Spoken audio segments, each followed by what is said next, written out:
करूँगा माने मैं मर जाऊँगा। कृष्ण कहे कि जब चाहे तब मरने की ही बात करता है। वो एकादश स्कंद में है ना कि वो ब्राह्मण के पुत्र मरते हैं, अर्जुन अपना शक्ति से जाल फैलाता है, वो भाग जाते हैं क्योंकि भूमा पुरुष की इच्छा थी भगवान और अर्जुन को देखना। वहाँ भी प्रतिज्ञा कि बस अब मैं नहीं बचा पाऊँगा तो अपने आप को दहन कर दूंगा। कृष्ण कहते जब चाहो तो उठता है कि प्रतिज्ञा करते रहता है।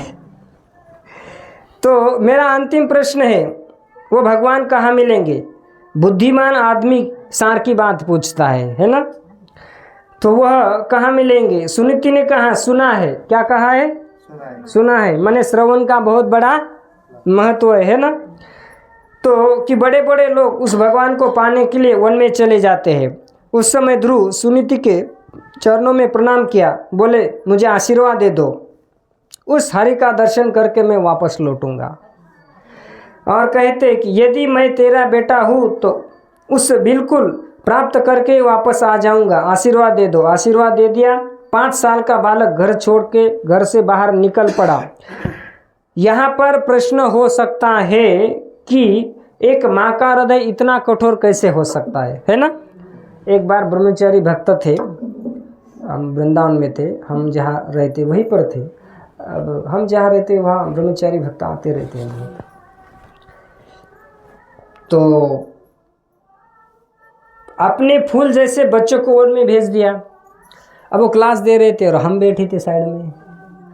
और प्रश्न क्लास हो गया, ये भाग था।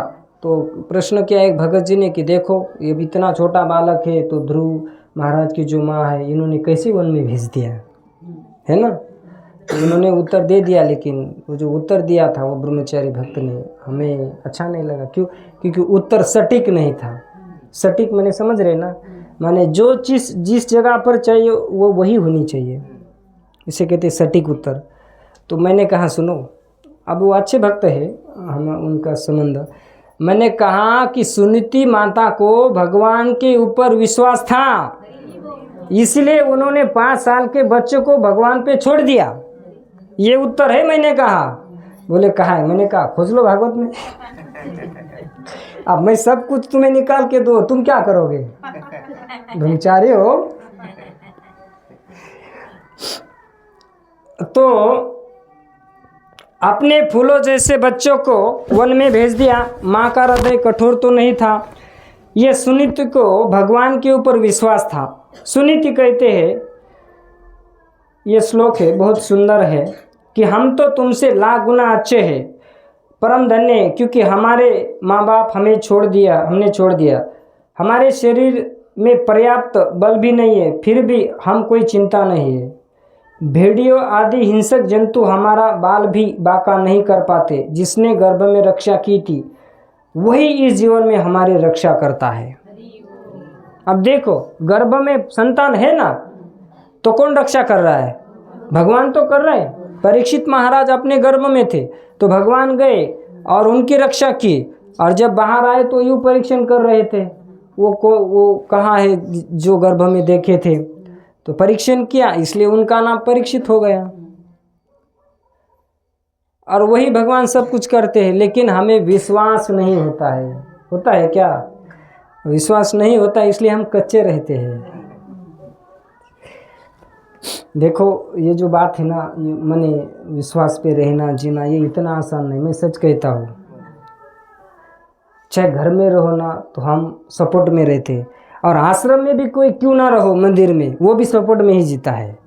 ऐसे विरले ही मिलेंगे कि जो पूरी तरह से भगवान के विश्वास पर जीते हैं, चाहे जैसी स्थिति हो या कोई मिले नहीं मिले। ये इतना आसान नहीं है कि मैंने धन नहीं है वो कुछ करना रहना, ये आसान नहीं है महाराज, बहुत झेलना पड़ता है।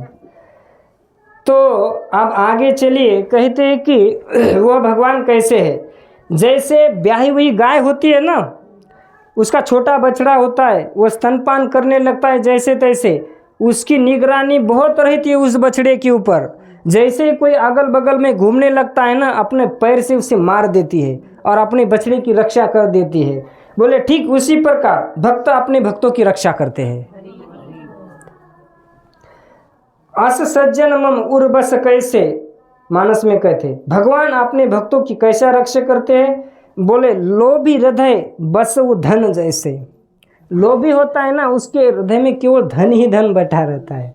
हमने कई बार देखा है, लोभी को उपदेश का फल मैंने कितना उपदेश करो वो पानी में ही जाएगा। इसलिए लोभी है ना जो धन का, उसके सामने उपदेश करने से कोई लाभ होने वाला नहीं है। इसलिए बेटर है कि मत करो। लोभी हृदय बस ही धन जैसे, लोभी के हृदय में केवल धन ही बैठता है।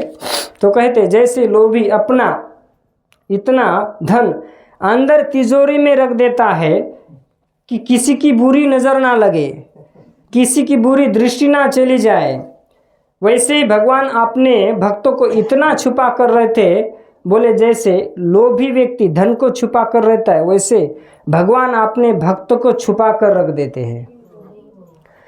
अब ध्रुव घर से निकल पड़े, मार्ग में नारद जी मिले और पूछे कि क्या बात है। बोले ऐसा ऐसा हुआ है, और माँ ने ऐसी कठोर वाणी कह दी और बैठने नहीं दिया। बोले तो क्या हुआ, अभी तुम्हारी उम्र बहुत छोटी है, तुम छोटे हो, और तुम्हारा बाप उत्तानपाद मेरा चेला है, चलो तुम्हें जितना बैठना है ना उतना मैं बिठा दूंगा। बोले अब नहीं, अब तो मुझे बहुत बड़ा सिंहासन चाहिए। बोले अब तो मैं भगवान को प्राप्त करके रहूँगा। तो कहते हैं कि अब सबसे बड़ी चीज चाहिए और मुझे इस प्रकार रोको मत। यदि आपको मार्ग दिखाना है तो दिखाओ, नहीं तो अपना रास्ता पकड़ लो।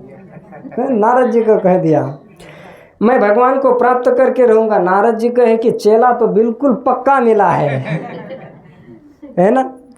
मैं क्या बताऊँ आपको कि जो अच्छे गुरुजन होते हैं ना वो परीक्षा लेते हैं सच में। एक बार क्या हुआ, ऐसे ही हम वृंदावन से आए थे और फिर चले गए, और लॉकडाउन में हमारी गुरु महाराज की यहाँ सेवा चलती थी, और महाराज जी के लिए जो दवाई बनती थी उसमें देसी गुलाब देना पड़ता था सुबह 4:45 बजे। तो हम सुबह 4 बजे उठ के तैयार होते, मंगला में जाते, दर्शन करके भागते केशव कुंज में जहाँ महाराज जी रहते। किसी भी हालत में, चाहे कितनी ठंडी हो चाहे कितनी गर्मी हो, सुबह 4:45 बजे फ्रेश फूल तोड़ना है, यूँ इतना घास रहता था उसमें और लाइट कम। एक दिन गेट वॉचमैन कहा कि प्रभु जी बहुत ये रहता है घास फूस। मैंने कहा कोई बात नहीं, अब सेवा करनी है। तो वहाँ से लेकर जाते थे तो पहुँचाते थे उसी समय, और दर्शन भी होता था बढ़िया हमें गुरुदेव का। तो एक बार हम गए, घर आए, फिर चले गए। तो जो सेवक निजी भक्त थे उन्होंने महाराज जी को बताया कि महाराज जी आ गया है और ये ऐसे ऐसे पढ़ता है। तो महाराज जी ने तुरंत प्रश्न कर दिए, अच्छा बताओ भागवत का मंगलाचरण। हमारे मन में जो था कि महाराज जी यही पूछेंगे, वही पूछ लिया गुरु महाराज ने। और उसी समय हमने जो भागवत के मंगलाचरण के जो 3 श्लोक है, जन्मांदस्य, धर्म और निगम करो, तीनों ही महाराज के सामने बोल दिए। हमें बहुत अच्छा लगा, हमें इस बात का अच्छा लगा कि कम से कम इनको कुछ तो अच्छा लगा होगा, है ना। गुरुदेव, मैंने कहने का तात्पर्य ये है कि गुरुजन देखते हैं कि वास्तव में पढ़ रहा है क्या, ये दूध का दूध पानी का पानी, हवा में नहीं। तो इन्होंने कहा कि बिल्कुल पक्का चेला है। ये प्रसंग मुझे याद आया इसलिए मैंने कहा, बाकी हमारा कोई उद्देश्य नहीं था। तो इरादा नेक है। तब नारद जी ने ध्रुव को अपना शिष्य स्वीकार किया। अब देखो मेन पॉइंट समझो, गुरु वही है सच्चा कि जो ब्रज का मार्ग पकड़ा दे। नारद जी ने ध्रुव को कहा कि हे बेटा तू राजा का बेटा है, तुझे धन चाहिए। मैंने ये थोड़ी बातचीत यहाँ पर की है। तो आगे कहते कि हे ध्रुव, तत्ताच गच्छ भद्रम ते यमुनायास्ततम शुचि पुण्यम मधुवनम यत्र सानिध्यम नित्यदा हरि। बेटा तेरा कल्याण होगा, अब तुम यमुना जी के तट में चले जाओ जहाँ पर मधुवन नामक का तट है, जहाँ नित्यदा हरि माने भगवान सदैव वास करते हैं। नारद जी कहे जाओ मधुवन में जहाँ पर भगवान वास करते हैं। अब यहाँ पर हरे कृष्णा कृष्णा कृष्णा हरे हरे, हरे राम राम राम। और मधुवन में जाकर भगवान विष्णु की तपस्या करो। कहे कि भगवान विष्णु को जानते हो? तो वो कहा कि नहीं जानता हो। तब नारद जी ने भगवान विष्णु का इंट्रोडक्शन दिया, परिचय दिया। बोले भगवान विष्णु ऐसे होते हैं, उनका ध्यान करो, याद रखो, 12 अक्षर मंत्र का जाप करो, ओम नमो भगवते वासुदेवाय। और मधुवन में आकर सर्वप्रथम उन्होंने यमुना जी में स्नान किया। बोलो यमुना महारानी की। और यमुना मैया में स्नान करके बिना कुछ खाए पिए, है ना, कुछ खाया पिया। लेकिन हम जब ब्रज में जाते हैं ना, नहाने धोने के दे दनादन, बोले माल छान, है ना, छान छान जाएगी जान तो कौन कहेगा छान, ऐसा ब्रज में कहते। छान लो खा लो माने, है ना, बढ़िया पेट भर के खा लेते भैया, खा लो पहले। तो कहते हैं कि ध्रुव ने अपनी तपस्या प्रारंभ करते हैं। अब इस 5 साल के ध्रुव अपने प्रेम भाव से कहते हैं कि भगवान के नाम का उच्चारण करने लगे। और मैत्रेय जी कहते हैं कि जो ध्रुव महाराज थे, उन्होंने जब यह तपस्या करने लगे तो पहले 3-3 दिन में एक बार बैर खाते थे। कितने दिन में? 3-3 दिन में एक बार बैर खाते थे और तपस्या करते थे। और 3-3 दिन में एक बार पैर कपित बैर, उनजे गणेश जी का श्लोक है, गजानन भूत गणादि सेवितम कपित जम्बू फलसार भक्षितम उमासुतम शोक विनाश कारणम नमामि युग्नेश्वर पाद पंकजम। वो कब क्या कहते उसको हिंदी में, मराठी में? बैर और कवट, क्या क्या उस, हाँ। तो कहते हैं कि ऐसे कपित और ये बैर खाकर खड़े रहे और जब तक 1 महीना समाप्त हो गया। दूसरे मास में बैर खाना भी बंद कर दिया और 6-6 दिन में एक बार पेड़ के सूखे पत्ते खाते थे। कौन से? हाँ, सूखे पत्ते। अब देखो, हरे पत्ते नहीं है जिसमें रस भी नहीं है, ऐसे पत्ते खाते थे, माने रसहीन पत्ते। और कहते कि एक बार पेड़ के सूखे पत्ते खाकर तपस्या कर रहे हैं। दूसरा मास समाप्त हो गया, तीसरा मास प्रारंभ। सूखे पत्ते खाना भी बंद, भोजन बंद। 9-9 दिन में एक बार केवल जल पीकर खड़े रहने लगे। अब आए जल। कैसे पीते हैं जल, है ना, माने जल, अच्छा ये हवा, ये हिरण्यकशिपु था ना, वो हवा, माने हवा पी के कैसे पीते होगा। जल पीकर खड़े रहे और ओम नमो भगवते वासुदेव का नाम उच्चारण करने लगे। ध्रुव बिना खाए पे एक पांव पर खड़े खड़े भगवान का स्मरण करने लगे। अब लोग खाकर भी बोल नहीं पा सकते हैं, है ना, कई बार ऐसा होता है कि नहीं, कथा में सुनते हैं कुछ बोल ऐसे करते रहते। 4थे महीने में ध्रुव ने जल पीना भी बंद कर दिया, केवल श्वास लेकर खड़े रहे, माने बस अपनी श्वास ले ली।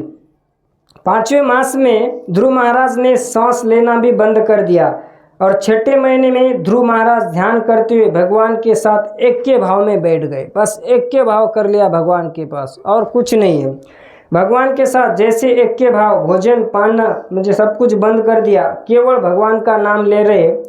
ध्रुव के भजन करने से कहते हैं कि जब इस धरती पर कोई भजन करता है ना, तो सबसे ज़्यादा आनंद धरती माँ को होता है।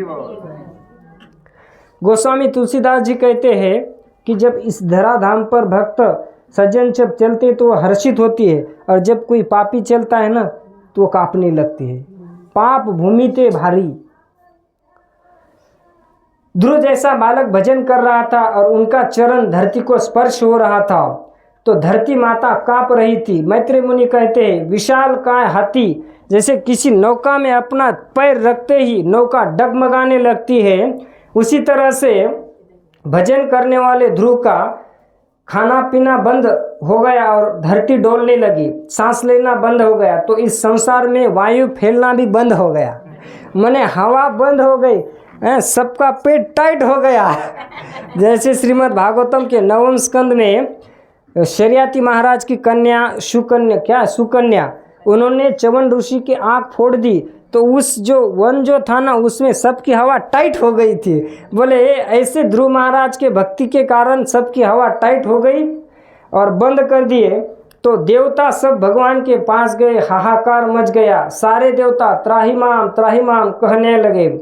ब्रह्मा समेत देवता भगवान विष्णु के शरण में पहुँचे। भगवान विष्णु के शरण में जाकर निवेदन किया कि प्रभु ये संसार में ये तबाह हो जाएगा, आप कुछ कीजिए इसको, है ना।